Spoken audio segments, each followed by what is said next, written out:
2014, 2026. 12 anos. Esse foi o tempo que os fãs de Hunter x Hunter esperaram para ver Gon e Killua retornarem ao mangá. E bastou uma página. 2 singelos painéis para despertar uma emoção que muita gente já nem lembrava. O mais bonito é a condução desse retorno. Ele nasce das palavras de Kurapika, que diante da maior crise da Guerra de Sucessão, faz uma promessa baseada em uma coisa que nunca mudou em Hunter x Hunter: a confiança entre os amigos. E a verdade é que essa cena é muito mais do que uma volta emocionante. O Togashi está usando esse momento para preparar o Gon e o Killua para o arco do continente negro, com um papel muito maior do que a gente imagina.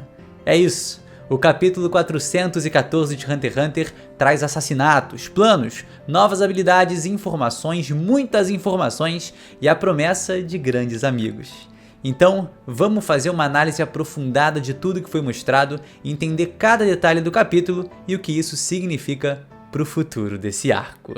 Fala galera, carteiras de Hunter aqui, eu sou o Lipe e hoje vou trazer para vocês com muita alegria no meu coração o review do capítulo 414 de Hunter x Hunter. Galera, li o capítulo, falei, irmão, preciso escrever sobre isso, preciso compartilhar minhas ideias, fazer uma análise, porque não dá pra ficar calado num momento tão emocionante como esse. Então eu espero que você goste desse vídeo, tá? Claro que lançar vídeo de Hunter x Hunter aqui no canal é um pouco duelar ali contra o algoritmo, então se você puder compartilhar, cara, com todo mundo que você conhece que ama Hunter x Hunter, cara, seja seu amigo particular, WhatsApp, Facebook, Twitter, enfim, pra onde você puder compartilhar, eu vou ficar muito agradecido, beleza? Então é isso, deixa aquele like, se inscreve no canal e agora, meus amigos, na velocidade de um deus do trovão, simbora pra esse vídeo.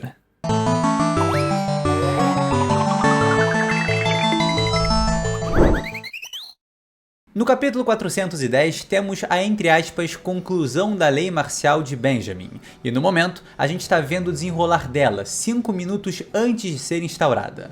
O Kanjidou, um dos guardas reais do príncipe Benjamin, designado a atuar como guarda-costas e espião do 7º príncipe Lúzurus, invade a área de residências, mais especificamente o quarto 1007, e então assassina 2 de seus seguranças pessoais. Ele está seguindo as ordens do Benjamin, mas parece que a sua segunda tentativa de assassinato não deu certo, e enquanto está distraído, vemos a mão da vítima se levantando contra o Kanjidou.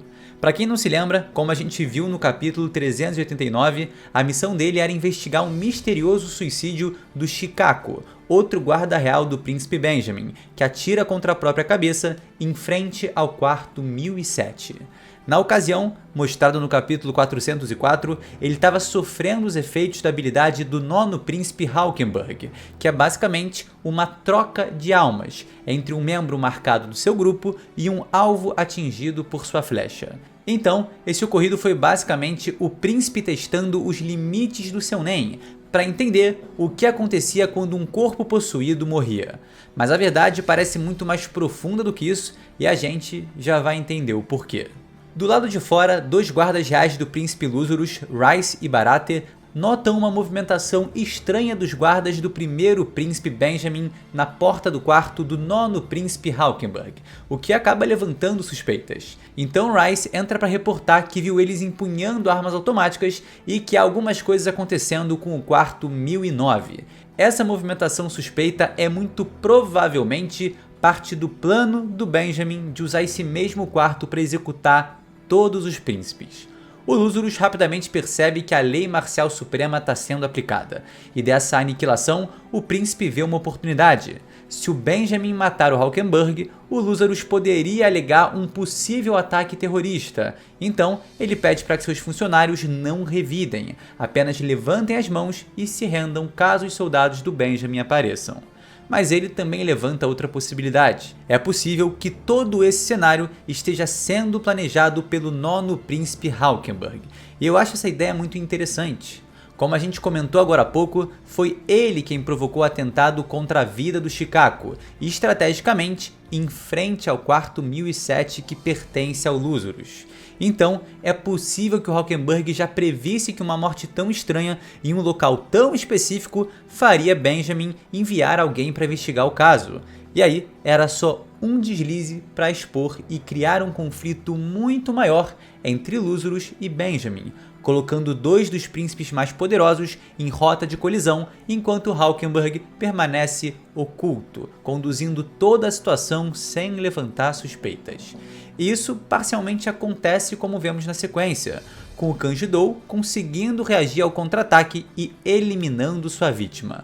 Logo em seguida, o Reed, um dos guardas do Lúzurus, chega na cena e pega ele em flagrante.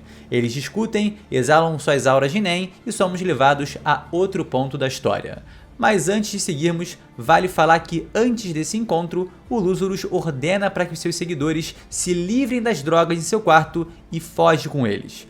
Provavelmente, ele vai usar seus contatos da máfia para escapar das garras do primeiro príncipe Benjamin, como o próprio mencionou no capítulo 410. Então vamos para a frente do quarto 1009 do príncipe Hulkenberg, onde estão Yoshuri e Tamashi, Shamashi ou Shamati, né? Eu ainda estou esperando a tradução certinha do nome, e esses são os guardas pessoais do Benjamin. Eles batem na porta, mas não recebem nenhuma resposta. E o Yoshuri começa a perceber como sua habilidade, que antes possibilitou o assassinato do Saleh Saleh, ou All Might da Shopee, já não é mais útil na Guerra de Sucessão, já que ela é feita para assassinato furtivo de pessoas que não possuem Nen, algo que se torna difícil por dois fatores óbvios. Primeiro, o Kurapika está expandindo demais o número de usuários de Nen, e a outra é que o Benjamin partiu para um violento massacre, esperando acabar com a guerra dentro de 9 horas e meia, graças ao uso da TSK-17. Que é a arma biológica desenvolvida pelo Império de Kakin e que o Benjamin deseja usar para realizar assassinatos seletivos. Antes de arrombar a porta do Hulkenberg, o Tamashi usa sua habilidade para blindar o Yoshuri, e aqui vale uma explicação. Basicamente, o Tamashi torna alguém invencível pela quantidade de tempo que tocou ela. Ou seja, se ele segurasse o ombro do Yoshuri por 1 minuto, ele se torna imortal, invulnerável, por 1 minuto. Só que essa invencibilidade não funciona se a pessoa receber mais de um ataque de Nen ao mesmo tempo, e quando acaba o efeito, a pessoa é forçada a ficar em Zetsu por 100 vezes o tempo que ela ficou invencível. Ou seja, sua torneira tá fechada e não vai sair mais Nen por 100 minutos. E mais um detalhe. Quando acabar o efeito do Zetsu, você sofre 1/3 de todo o dano anulado que recebeu enquanto estava invencível. Por exemplo, se você levar 3 tiros enquanto está revestido pela habilidade, você vai sofrer o equivalente a 1 tiro depois que seu estado de Zetsu acabar. Então ela é uma habilidade muito momentânea, para ser usada em um conflito rápido e com um risco enorme. Não à toa, o Yoshuri reconhece que dependendo do dano tomado, ele pode morrer assim que a invulnerabilidade acabar. Agora chegamos na parte que a criança chora e a mãe não vê. Vamos para o quarto 1014 com Kurapika, Bill, 8 e Shimano. Eles estão conversando muito, sobre uma possível resolução para a guerra. Essa é uma parte de leitura mais densa no capítulo, mas eu vou condensar tudo aqui para ficar mais claro para todo mundo. Sabemos que a verdadeira príncipe Wubble foi trocada e esse aí é outro bebê. Então o foco no momento deixa de ser quem vai vencer a Guerra de Sucessão e passa a ser como salvar a verdadeira príncipe Wubble antes que ela seja morta. Primeiro, Kurapika diz que depende de quem ganhar a Guerra de Sucessão. Aqui é interessante porque o cenário realmente muda para cada possibilidade. Se alguém como Tubepa ganhar, as chances de Wubble, Marayan e a Foguete sobreviverem se torna muito maior do que se alguém como, por exemplo, Tseridonihi ou o Benjamin vencer, porque um é um psicopata e o outro é um maluco que nem quer ser rei de Kakin, mas sim o deus que personifica o Império. Então se ele ganhar, eu acho que todo mundo morre. Mas o Kurapika explica que o primeiro grande problema para como salvar a príncipe Wubble é a maldição de Bion Netero. A marca de Nen que ele colocou em vários filhos ilegítimos gerados há décadas no reino de Kakin, que faz com que eles despertem habilidades Nen. Mas existem 2 cenários possíveis para essa maldição, visto que ninguém sabe quais são suas regras. Ou ela só afeta quem participa oficialmente da Guerra de Sucessão, e nesse caso o verdadeiro Wubble está salvo, ou ela afeta qualquer príncipe que participou da cerimônia do vaso. E se for assim, cara, o verdadeiro bebê continua correndo risco de vida, mesmo estando fora do navio. mas há uma evidência interessante que fortalece a primeira opção. O Kurapika fala de um momento que ocorreu no capítulo 358, quando ele sentiu uma onda de Nen perto do berço do falso Wubble, e que pode sim ter vindo do bebê, por mais que ele não seja um verdadeiro príncipe. Então essa onda de Nen poderia estar relacionada à maldição, já que o Wubble não possui uma besta guardiã de Nen. Esse detalhe é de deixar qualquer um maluco. O Kurapika ele acabou de falar de um momento muito misterioso que encucou a gente faz 60 capítulos. O Togashi está tratando a gente como pombos ali em uma praça, jogando migalhas que podem levar à resolução desse grande mistério. Descobrimos que não dá para usar o Steel Chain do Kurapika para roubar a habilidade do Bion devido ao alto risco de ter uma condição impossível dele fazer e aí acabar morrendo. O Bill propõe negociar com o Bion, mas o Kurapika também nega devido aos interesses do próprio filho do Netero e ao fato do Império de Kakin não querer soltá-lo. Bill então sugere um perdão da Associação Hunter e o Kurapika mais uma vez rejeita isso, visto que isso vai contra o último pedido de Isaac Netero e também quebraria o acordo político com os membros do V5, a aliança das 5 maiores nações da sociedade de Hunter x Hunter. E até esse ponto, Kurapika faz uma pergunta que todo mundo já estava começando a formar na cabeça. Ô Bill, tu não trabalha pro Bion Netero? Então o que você tá falando? Que sugestões são essas? E o Bill logo responde que não quer mais trabalhar para ele. Depois de tantas coisas terríveis que ele o viu fazer, como a manipulação de seus filhos desde que eram bebês, ele não tem mais fidelidade nenhuma ao Bion. Então seu objetivo agora passa a ser proteger a Rainha 8, o bebê e, se possível, impedir a guerra de sucessão. E aqui, meus queridos, de duas uma. Ou ele é um rato, um verdadeiro ratatá, um dos maiores ratos entre os ratos, ou ele é o GOAT, o melhor do mundo, o maior de todos os tempos. E eu prefiro apostar na segunda possibilidade.